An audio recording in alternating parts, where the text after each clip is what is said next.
Good evening, everyone. Nice to see you. Luda, hey. Nadia, Sue, and Mats. I hope you've had a good week so far. I don't know if you can see, but there was a little accident here when I was sitting down. I had my tea and I just dropped it and it just splashed everywhere. So I had to do some wiping up at first, but everything's everything's nice and dry where I'm sitting. At least that's the most important. Has everyone had a good week and maybe some fun, interesting experiences? I always think about it. I talk to you at the end and I say, like, just really be aware and look at the shift of really enjoying what you're doing. And I think, do people actually listen to that? Do you really try doing that? Because the stuff we do here is important and it's fun, but in the end it's really about applying that afterwards. I was thinking about it now when before this, my fiance, she's a yoga teacher, and she had a class before this, and she came home and the kids were angry, they were yelling and screaming and they were fighting, and I could feel how, like, I need to move somewhere. And when I had that feeling I need to do something, there's this tension, there's this feeling like, I need to squeeze myself over there. And it's almost like being pulled, like, by your stomach, like somewhere, and it's an uncomfortable feeling, and we just see that as motivation.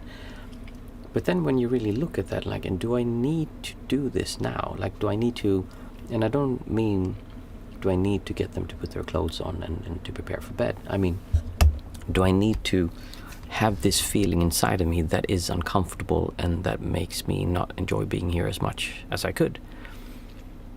And that's that's an interesting question to ask yourself. And when you really look at that, it's almost like you can just, wait a minute, I can just be calm. And then all of a sudden I just felt myself just soften up, and I just started hugging my daughter, like, what was it that happened? Because everything is drama. She hits her toe and like, oh my goodness, I'm gonna die. And then she drops something, it's like, oh my god, it's so terrible. And then she hears music that's sad and she starts crying, and it's like everyone's gonna... It's really, it's difficult being 6 years old, you know, and as an adult it's kind of difficult to keep up with the swings in the mood. But when you let go of that feeling, like, I need to be there at this time, there's a difference in how you perceive things. And that doesn't mean you cannot be there to perceive time, but there's really a feeling of tension. I see this especially when I go into cities and how people walk. They're going somewhere. They're not walking and enjoying themselves. They're going somewhere. Mats, I really don't feel like meditating today. Then it's the best time to meditate, when you don't feel like meditating. Luna, I'm trying. Yeah, I know it's difficult, and it's really a choice, and it's really a understanding of how we can shift our inner state, kind of, and not really state, but how we can let go of our inner state, maybe is a better way of saying it. It reminds me of when I don't know if you know Anthony Robbins. He's like the guru of self-development. He's like huge, and when I was younger I used to go to his conferences or courses, whatever you call them. And I remember one thing he said was that he had a friend who they were going through something at his business and everyone was angry, and one of his friends was just really calm, and he said, like, how come you're so calm? Why aren't you upset like everyone else? And his friend said, well, it does peeve me a little bit that this is happening, but I'm okay. And he's like, it peeves you? What, like, what do you mean peeves you? Who even uses a word like that? And Tony's interpretation of that was that since he uses the word peeve, which means then I'm slightly annoyed, is basically what being peeved mean. I think at least, correct me if I'm wrong on this, he then felt differently about the distortion towards this thing. So he believed that the way you change this is by changing the words you use for describing what's happening, which does make sense. That's like an indirect way of trying to change the stress you're feeling. So instead of feeling, I have to be here at this time and have something done, I can say that it would be nice if I was there at that time. That creates less distortion. But when you realize that you don't have to even do that, you can just look at this distortion directly and just stop doing it. Then it becomes much easier, or at least it becomes more clear what's going on, and you can find ways that work for you, because absolutely changing the way you talk, the words you use about things can really help as well, for sure. Nicole, good evening. Hey, nice to see you, Nicole. Mats, I had those moments from time to time of clarity, but they require mindfulness. Yeah, it requires... This is Vipassana basically says, observe things as they are and don't touch anything, just let it be. Whereas I'm saying, observe things as they are, and then just poke it a little bit and make it lean over there. There shouldn't be a sense of, I need to get over there, I need to be somewhere else.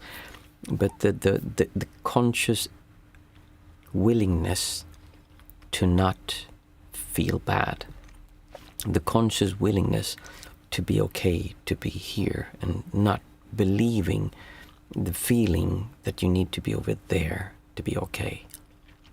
That's the active choice, and that requires energy, effort.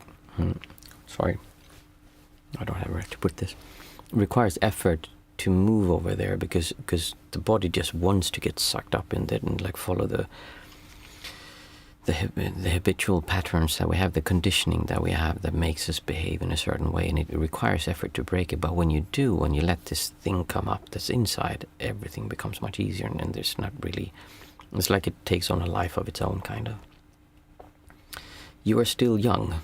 Yeah, I guess I am. I'm 47, so I'm not that young, but I do feel very young. Did I say I was old? I hope I didn't.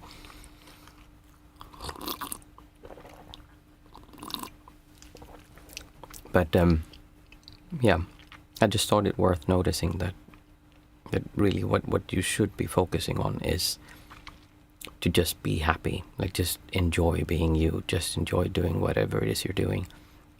Because the idea that you need to go somewhere else and change what you're experiencing is just so ingrained in us that it's very difficult to change that, and that's why we're doing the sitting.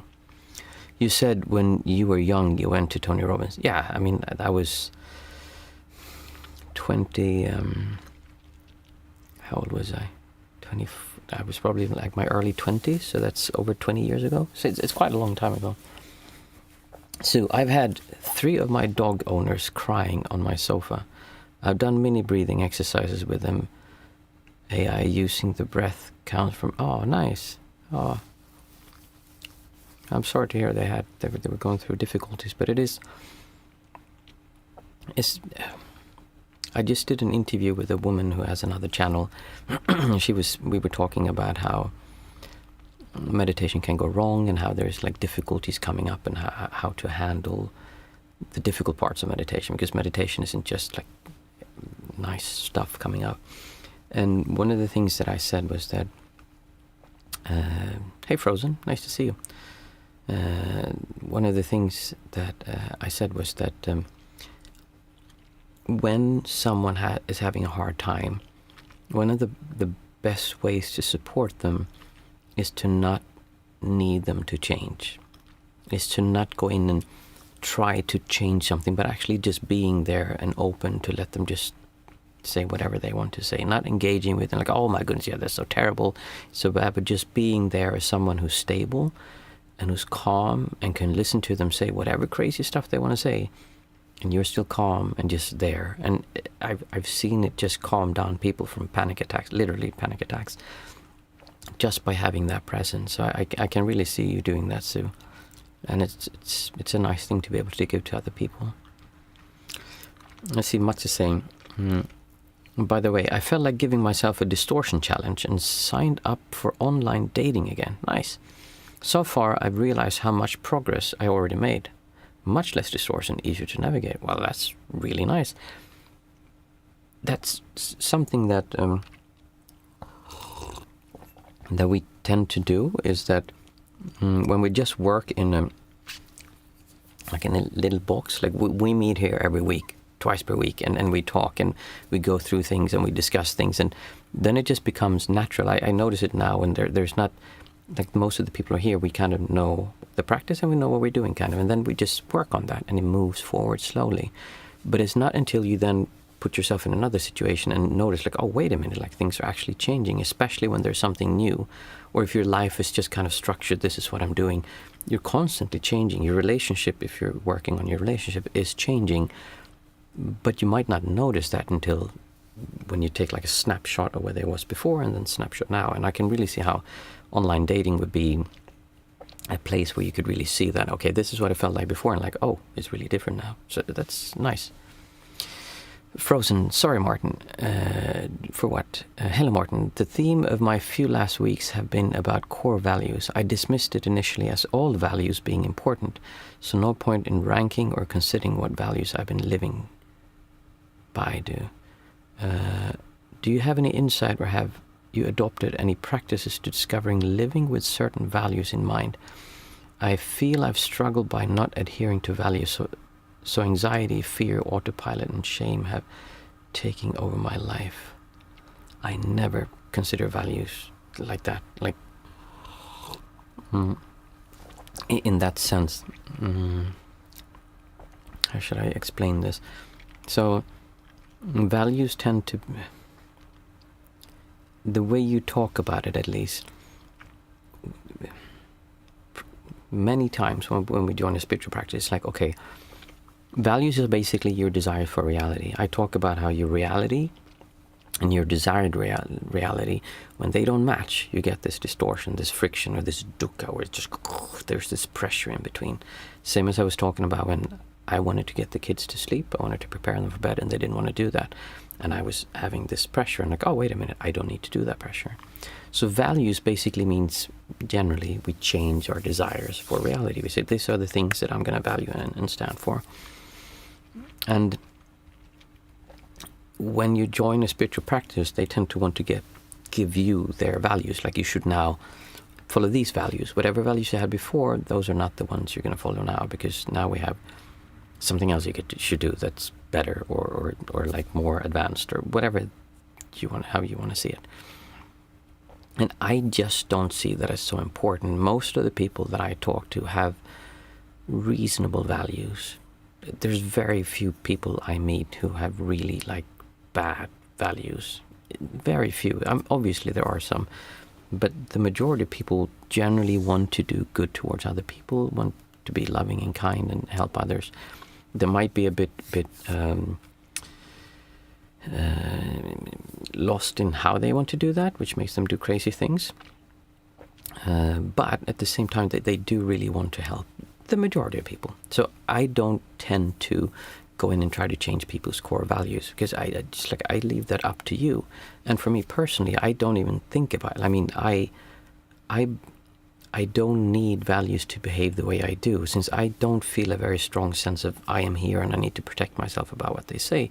I can simply look at things and see things happen, and then decide, what am I going to do about this, and what do I believe about this? I believe in helping other people. It's not like I go around thinking this is my core value and I want to help other people. I want them to be happy. It's just natural to do. I don't need to have a value saying that I do that. It's just what I do. If I don't get in the way and start thinking, okay, is this the right thing to do? Should I do this? No, it's just, if I just get out of the way, I will help other people. It's just naturally what I do. I have to come up with ways of, when I'm doing this I have to think, okay, how can I do what I'm doing now and actually make some money so that I can do more of it, because then I would help more people. It's almost difficult for me to think that, because my natural state is, well, I would just help out everyone. Like, I would have phone calls with everyone if I could. I would just, anyone who needs help, just call me. Like, I'd be there. I'd talk to my friends for hours, like literally hours, because I just enjoy talking to people. So it's not a value I have. It's just who I am. And when I'm not getting in the way and trying to change that somehow, that's how I do that. So I assume for you, if you're asking that question, if you're actually worried about your values, then it would be very natural for you, very likely, to help other people. I don't think you really need to think about your values. Instead, looking at where that want is coming from. If you help other people because you want to help them and you need to help them, you help them because you feel better when you help others, then there's like a distortion in that. Then you need something from them so you can feel good when you help them. I mean, right now, how should I put this? It looks a little bit like we're observing the Titanic sink, kind of. And I'm talking about certain countries that are doing strange things. And especially thinking of aid to people who really need it. And there's a part of me thinking like, oh my goodness, this is absolutely insane. It's like there's no... It's like it's so completely lost of the idea that there's another human being, whether you're responsible or not for them, but the pain, hurt, grief, death, misery, and suffering that you're causing by changing it like this is absurd. Like, it's really crazy. And yet I can be calm looking at it and also thinking like, okay, I don't support this, I don't believe in this, but I can't personally do anything about this. But what I can do is that I can help people around me, and I can help people who I see need help, and then I just do my best. If I would be in a position to help those people that now don't have help, then I would try to do that if I felt like I had time and I wanted to do it. But I don't guilt trip myself into wanting or needing to do that. I just do what's near me and what feels like the right thing to do. So I wouldn't worry so much about values. Instead, I would think like, what do you want to do? Like, what is natural for you to do? Is it not natural for you to do the values that you... I don't think... did you write your values? Because the problem is that if you try to have values, you're going to feel... You wrote, like, I feel anxiety, fear, autopilot, and shame. That's you believing that you're not living up to these things. I don't have that because I don't have anything I need to live up to. I just do whatever I can. If I feel really bad, I've been having lots of pain with my neck and a cold, and my physical life has been pretty shitty the last few weeks, like seriously shitty. And I'm okay with that. During that period, I'm not as good of a father as I would be otherwise. I'm not as good of an employee at my work. I'm actually on sick leave.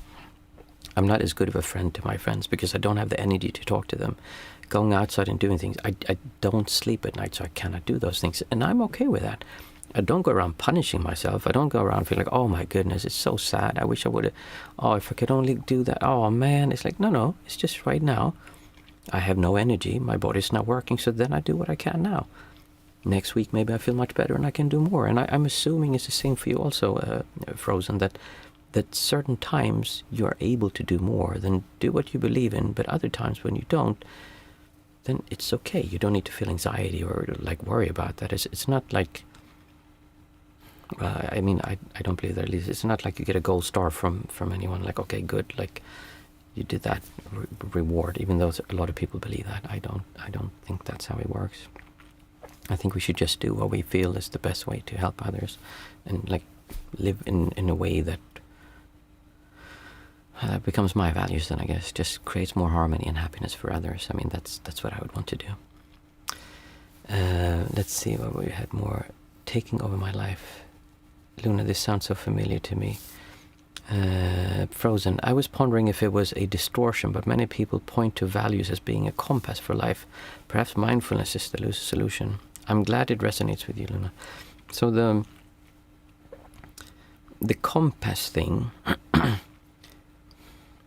that's basically, the way we're talking about it here, it goes beyond the compass, because the compass is basically like, okay, I need to go there. It's important what I do. I need to do the right thing. I'm saying that's not really the point of things. If you focus on enjoying being here, enjoying being happy, and actually enjoying the place you're in, and don't believe you need to go over there to feel better, then you wouldn't need a compass, because you would be interacting with the world in the way that is not, I need to show how good I am. I need to show that I'm the best. I need to show that I'm following my values. I need to show that I'm helping the world, or that I'm harming the world. Whatever you believe you need to do, like when that disappears, then you don't need a compass. You just do what you feel is right, without the feeling of a self that needs to be defended or validated or seen a specific way. It's just the natural way of who you truly are to interact with the world. Like, that would be what would be left. So then you don't need a compass. But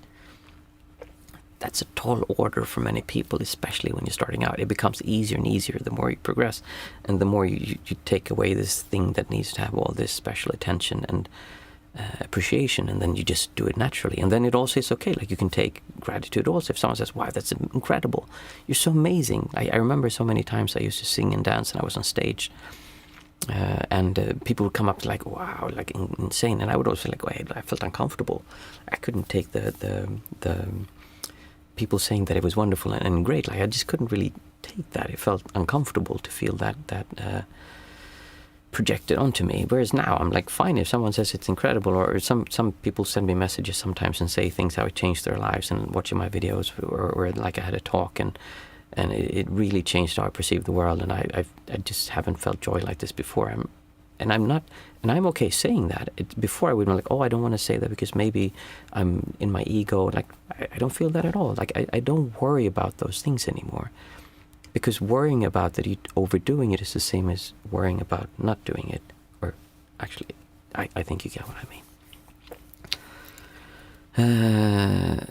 Let's see, Mats. Same. My back is killing me. Is that what is being old feels? Yeah, it's what being old feels like. Sue is laughing. We're all old people here. You're welcome, Frozen. I hope that helps, and I hope it makes you, because really you should feel relaxed with this. If you're feeling anxiety and worry about your values, then they're not helping you. The important thing is not that you behave a certain way. The important thing is that you learn to be okay with who you are, where you are, and then what you do will come naturally from that. Whoever you are, and if you feel like someone who feels good and genuinely is happy, is not going to hurt other people, is not going to be unkind to other people, is not going to behave like an asshole, because they don't need to, because they feel good. So they don't need them to hurt them to feel good. They don't need to. I hope you're understanding where I'm trying to go with this. Luna, feeling old happens in the mind mainly, Mas. Yeah, it's true. I don't feel old, meaning I don't feel any age at all, actually. I don't feel like I'm old or young at all. But I feel pain, and I feel my body is slow. And I watch videos of people running. I'm like, how can they run? Both of my meniscus are gone. Like, if I twist my knee like this, it just pops out. So I have to be very careful when I'm walking. And for me, that's kind of getting old, I guess. Mats, my mind feels like it's ready for retirement. Body says I have about 40 years of work left. I could so just enjoy staying home, fixing the house, just doing this all the time, and recording videos, hanging out with my kids, and cooking food. I love cooking food. I would love to retire, but also do love my work. I have a really nice work. I love going to my work. It's such a beautiful place. I'm very fortunate with that. Shall we... I looked at the time and it was like 8 minutes past 8, and then now it's 24 minutes past 8. I'm not really sure how that happens. Every time I see Frozen Zero, I keep thinking of Penguins Zero, or what's his name? Penguins? Moist Critical, do you know him? He's a really cool guy. I think he seems like one of the genuinely nice guys on YouTube.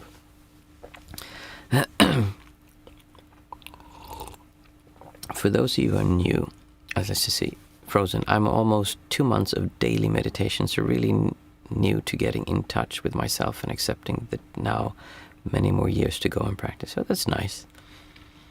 7:18 here. What does that mean? 7:18. For those who are new, we have a little chat like this before, where we just talk about things that comes up. And then after that, we do the 5, 4, 3, 2, 1 method. The 5, 4, 3, 2, 1 method, where we focus on, because if you want to just experience reality as it is and not your life story, what you'll be experiencing is your senses. That will be what's in the forefront of your experience of reality, but not in the way that we think about it. The Mayans had a term called, actually I think it's called Maya, which is like there's this fog of war that makes it so you can't see reality the way it is. And that is really how it feels when you drop into what I call non-centricness, what some people call non-duality, and you don't feel a strong sense of self, it's like all of a sudden, like you're still here, it's still everything around you the same, but it's like it just opens up, and all of a sudden it's different. And the difference is in how you relate to things, because now we relate to things. We have a feeling of this being a camera, the brand, I know what it costs, I know how to set it up, like that gives a feeling. But when you're in the state of non-centricness and you're not having that feeling, then you have no relationship to that object. That doesn't mean that I don't understand that I am the owner of this camera and I can decide what to do with that camera, and I understand what it is and how to use it, but I don't feel the pressure which that creates, because that is a pressure. The feeling of ownership is a pressure. The feeling of knowing what something is used for is a kind of tension, kind of. And when that goes away, everything becomes easy and peaceful, and you're just equanimous. You just go around and things happen, and you do what you... It's not like... It doesn't even feel like you're doing anything. It's just things happen. Because there's not this distortion, I want to move over there. It's just... Things just spontaneously happen and everything's effortless. But you're still at the center of what is happening. So the way that we... let's see, I'm just going to see what's it. Or clicks go back 1 hour in the winter and forward again in spring. Luna, can you go in and out of non-duality? It happens all the time. There's like a... I don't call it non-duality, but non-centricness. This sense of self just lessens with time. The more you'll do this, you'll feel that it lessens. And there are some pointers as to how that feels different. We're not going to go into that now, but we can do that some other time. And you can see this, and I think everyone here has some of those pointers. I've noticed how that is changing. So that's something that happens just by practicing. But then also you can, with not effort, but with energy maybe, or no, with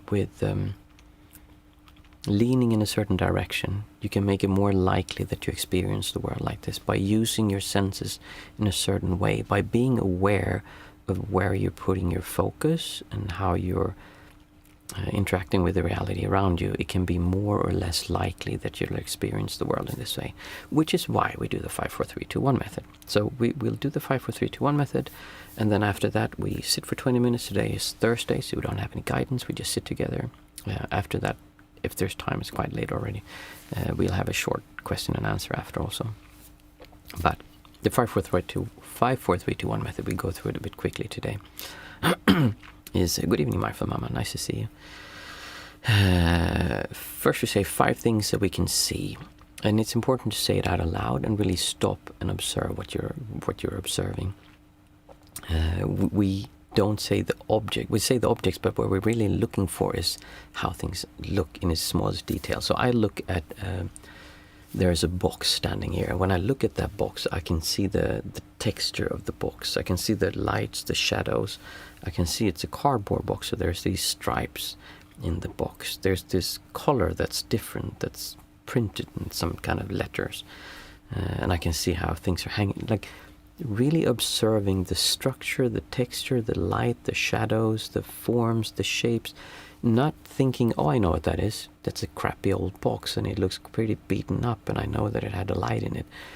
That's the concept of what it is. That's the story of what it is. I'm talking about breaking down what you're observing with your senses into the actual bits that make up the box. If you have children, it's how your child, when they were really small and just opened up their eyes and started looking around, that's how they would look at the world. This curiosity, just like, oh wow, that's interesting. Most people will see this and say, oh, that's ugly. But when you learn to observe in this way, observing that beaten up old box is just as enjoyable as observing a beautiful woman or a beautiful man or a beautiful painting. It's not really any difference. Everything is enjoyable to observe. It's just an enjoyable... Yeah.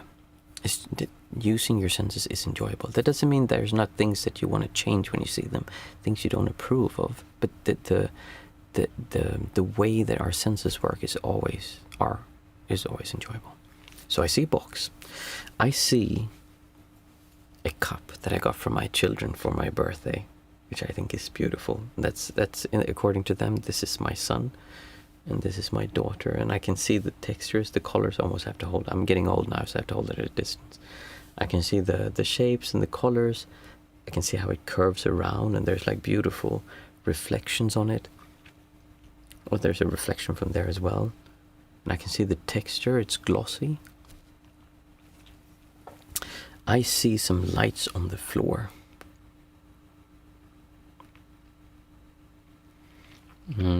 I see reflections in a lens. And I can see a wallet. There's 5 things that I can see. Next we take 4 things that we can feel. And here it's the same thing. We're trying to really enjoy feeling. So I can feel in my mouth. I have a coughing pill, throat pill, whatever you call it. And it's almost burning on my tongue. It's dissolving.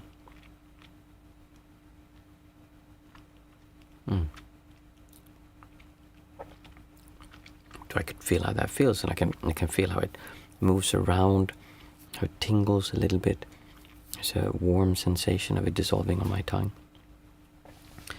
I can feel the glossiness of this cup, and I can feel that there's almost like small spots on it, like there's like something that wasn't washed out in the dishwasher. I can feel the blanket on my knee. Really become curious about what you're experiencing with your senses. Don't just assume, oh, I know what it feels like to feel my knee, but really imagine that it's the first time you're feeling that knee, like you've never felt it. Or imagine that you just met someone you're in love with, and you're sitting next to them and you're feeling their leg. The way that you would do that without that distortion there, but just how you'd be so curious to see what does it feel like to feel their knee. That the same curiosity and feeling of freshness of a feeling that's what we're looking for. I can feel my hair. And I can feel that when I touch my hair, I can feel it in my scalp as well.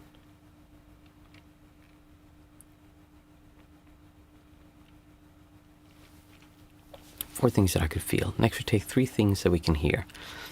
And same thing here, we listen for details, nuances, changes in the sound, not just, the first thing that comes to me is there's a fan.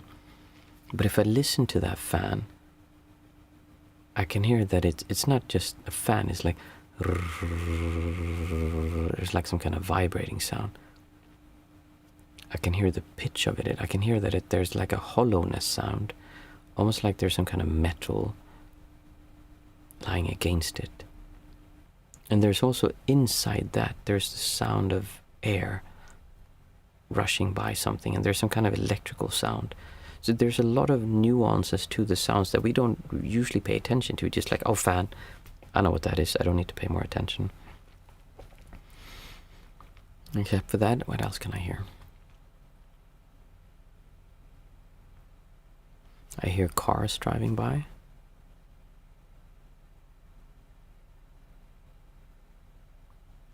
And I hear a vibrating in the whole chassis, and that's the heat pump outside. It's spinning up. So the fan is going to start blowing soon.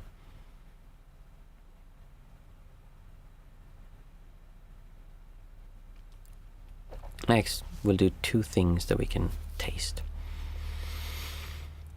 Well, I taste strawberry because I'm having that pill in my mouth and it's very strong. Sorry, no, it's not 2 things we can taste. It's 2 things we can smell. I'm sorry. What can I smell? I can smell strawberry.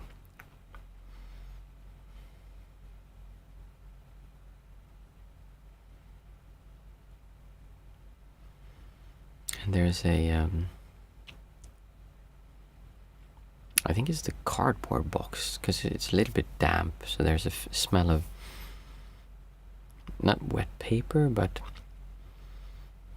yeah, like dampness somehow. Now we take the final thing, which is one thing that we can taste. And again, it's not about going through these and just doing them. It's really about being there with what it is that you're experiencing. And I taste the strawberry again.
You're welcome to keep on sitting, open your eyes, look around, have a cup of tea, or if you have something you want to share or any kind of questions, we'll have another 10 minutes or so before it's bedtime.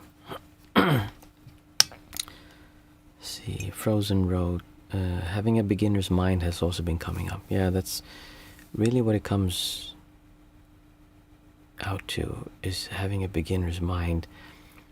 The idea that the world is new, like you haven't really been there before. It's so easy to believe that you understand things, and that doesn't mean you cannot understand things, but the feeling of understanding them, the feeling of not being willing to just open up and experience, because I know that this is like what I'm feeling, it's coming from this, or like I'm feeling that, but really experiencing your emotions. People are so afraid of feeling feelings, of feeling fear, worry, anxiety, or like I'm not enough, or I'm a disappointment. We don't dare to feel. What this really boils down to is just being completely naked and open to life, without any filters, without trying to push these things down. And when you really are open, when you're not protecting the integrity of this illusion of me, which is the sense of that is an illusion. I'm not saying that you don't exist. I'm just saying that the sense that this is like here separate, that is an illusion. And when you let go of the fear of what you're feeling inside, you see that there's nothing there.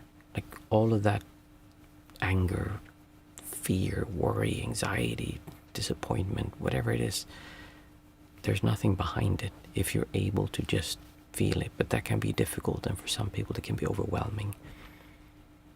So it's a good point to actually be a little bit careful with it when you do.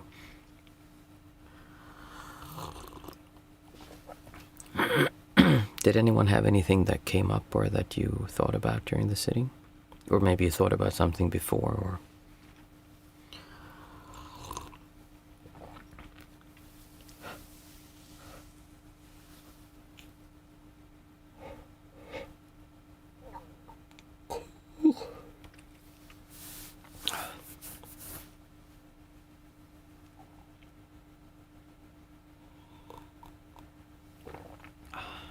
This is one of those sittings that I just didn't want it to stop. I could have so sat another 20 minutes. It would have been very nice. Sometimes it is very nice, and sometimes it's not nice. That's kind of just the way it is. It's like sometimes it's good weather and sometimes it's bad weather. That doesn't mean nature is bad when it's bad weather. Let's see, Sue. Your aircon at the start reminded me of helicopters overhead. Oh, really? I hope that wasn't like trauma coming up from helicopters. I can see how that would sound like that. I'm gonna have to listen to it and see, but it makes quite some noise. Right now it's on heating, but it does make some noise.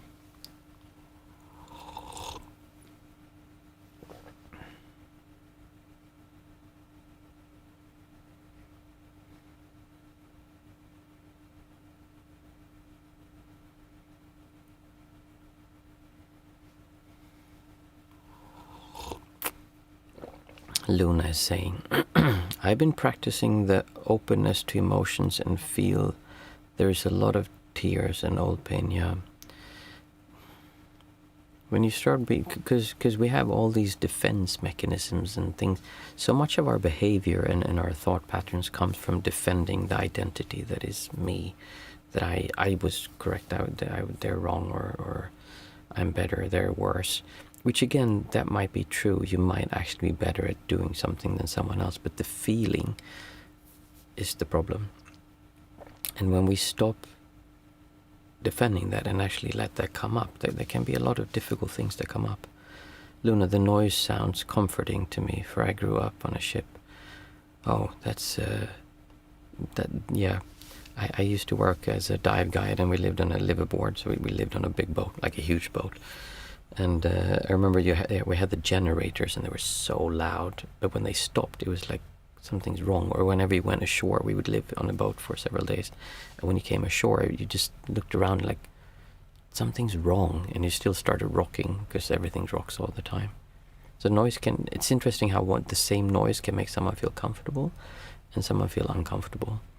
But this is the kind of things that we really start experiencing our things and not just being so afraid of. I mean, nature put those feelings there. They're not dangerous. They're okay. The vibration is like a sleeping song. I wonder, maybe that's what I need to sleep now. Some vibration in my bed, like one of those.